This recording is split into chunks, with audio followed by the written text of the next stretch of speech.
Hello students, welcome back to my channel. कैसे हो आप सब? उम्मीद करती हूँ बेटा सभी अच्छे होंगे और अपना ख्याल भी रख रहे होंगे और अच्छे से तैयारी भी कर रहे होंगे, जो कि बहुत इंपॉर्टेंट है। ठीक है, तो बेटा अब इसमें आज हम कौन सा टॉपिक पढ़ेंगे? निरालंबा भुजंगासन। ठीक है, तो इसके बारे में जानेंगे अच्छे से एक एक डिटेल को, और इसमें काफ़ी कन्फ्यूजन हो सकती है, तो इनको अच्छे से सुनना है और समझना है। तो चलिए बेटा स्टार्ट करते हैं। टॉपिक का नाम है बेटा निरालंबा भुजंगासन। ठीक है, इसका दूसरा नाम क्या है? Cobra posture. इसी से आप अच्छे से याद रख सकते हो कि डिफ्रेंशिएट कर सकते हो, क्योंकि ये जो मतलब आसन्स होते हैं बेटा दूसरे की मॉडिफाइड फॉर्म होती है। तो आप इनको कैसे याद कर पाओगे कि कौन सी सही है और कौन सी को क्या बोला जाता है?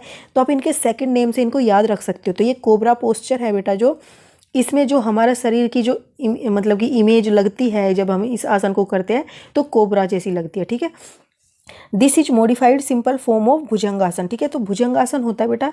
अब भुजंगासन कैसा होता है? वो भी काफ़ी तरीके का होता है, मतलब 3-4 तरीके से भुजंगासन होता है। तो जैसे ये है बेटा, इसमें क्या होता है, ये हैंड्स ऊपर है, ये हैंड्स नीचे होते हैं, और हम क्या करते हैं, जमीन को नीचे की तरफ धकेलते हैं और अपने शरीर को ऊपर की तरफ, तो वो भुजंगासन होता है। तो उसी के जो हैंड्स की मूवमेंट को चेंज करके बेटा क्या बनाया गया है? निरालम भुजंगासन। ठीक है, तो इसमें हम क्या करते हैं, एक सर्प की भांति अपने शरीर का पोस्चर बनाते हैं। ठीक है, तो अब ये इसको कोबरा पोस्चर क्यों बोला जाता है? क्योंकि बेटा क्या होता है, भुजंगासन। तो भुजंगासन जो होता है, भुजंग वर्ड संस्कृत में इसका मीनिंग होता है स्नेक। ठीक है, कोबरा। तो भुजंग जो वर्ड है वो संस्कृत से लिया गया, और उस संस्कृत में भुजंग का मतलब क्या होता है? कोबरा, सर्प। ठीक है, स्नेक। तो इसलिए इसका नाम क्या पड़ गया? भुजंगासन। और निरालंबा यानी कि बेटा इसमें क्या किया हमने मॉडिफाई किया है भुजंगासन से, तो इसका दूसरा नाम रखा गया निरालम भुजंगासन। ठीक है, और the body look like a cobra. तो इसमें बेटा हमारी बॉडी जो है क्या कैसी लगती है? एक सर्प की भांति लगती है, इसीलिए इसका नाम भुजंगासन है। ठीक है, अब इसको परफॉर्म कैसे करते हैं बेटा? तो परफॉर्म करने के लिए सबसे पहले आपको क्या करना पड़ेगा बेटा?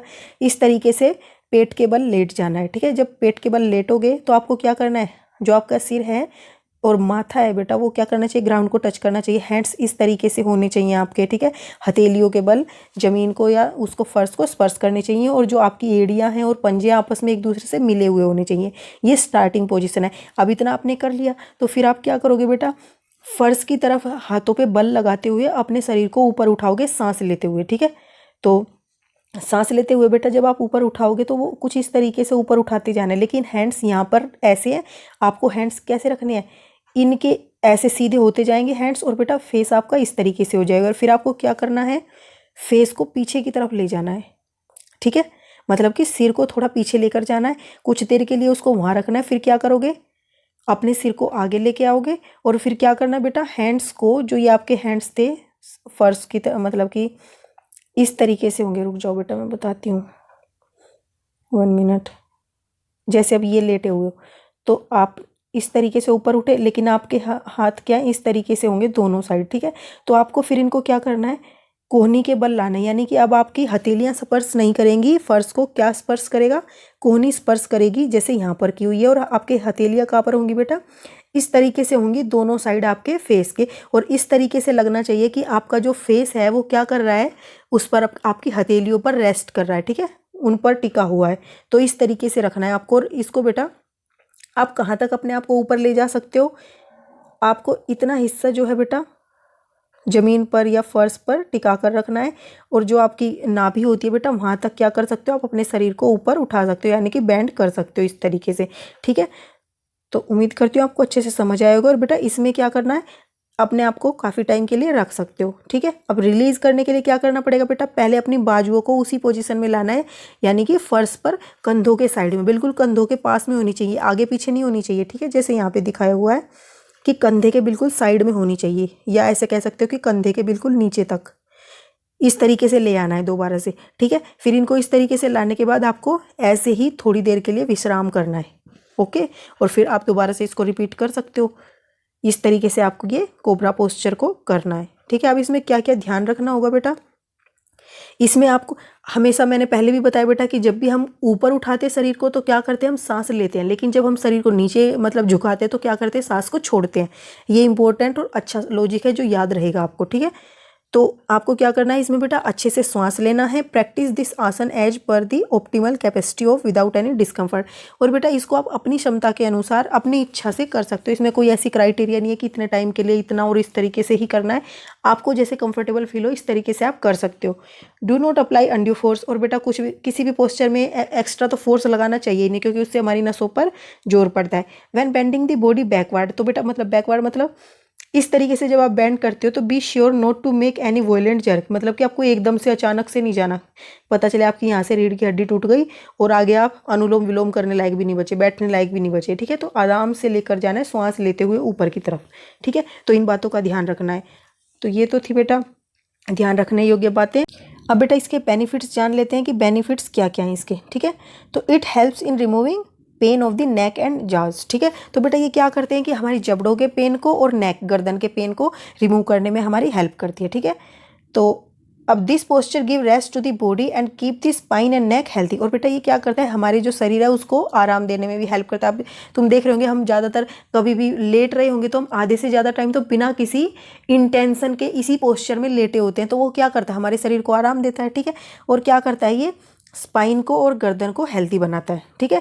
It also maintain flexibility of backbone. और बेटा ये क्या करता है, हमारी रीढ़ की हड्डी में एक लचीलापन लाता है, जो कि बहुत ज़रूरी है, ठीक है।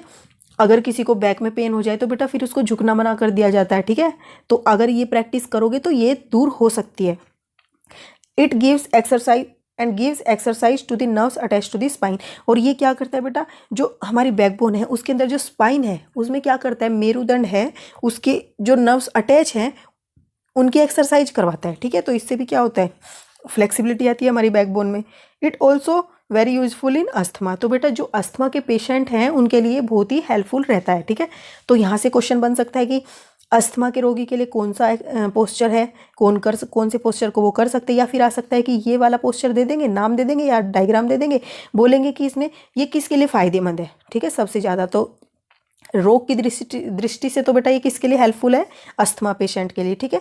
अब it help to attain relaxation of mind and body. और ये क्या करता है बेटा, हमारे बॉडी और माइंड को रिलैक्स करने में भी हेल्प करता है। तो क्वेश्चन से बेटा इसी तरीके से घुमा फिरा के पूछे जाएंगे, आपको अच्छे से इनको समझना है। अब जानते बेटा इसके लिमिटेशंस क्या है, यानी कि कौन कर सकता है और कौन नहीं कर सकता। Avoid practice in case of hernia, ठीक है। एक तो हर्निया के जो पेशेंट होंगे और एक एब्डोमिनल पेन। अगर बेटा आपको पेट में या किसी भी तरीके का पेन है, दर्द है, तो वो भी इसको नहीं करेगा। अब बात आती है बेटा हर्निया। हर्निया क्या है, हर्निया एक तरीके की बीमारी है जिसमें क्या होता है, जैसे हमारी स्किन है, ठीक है।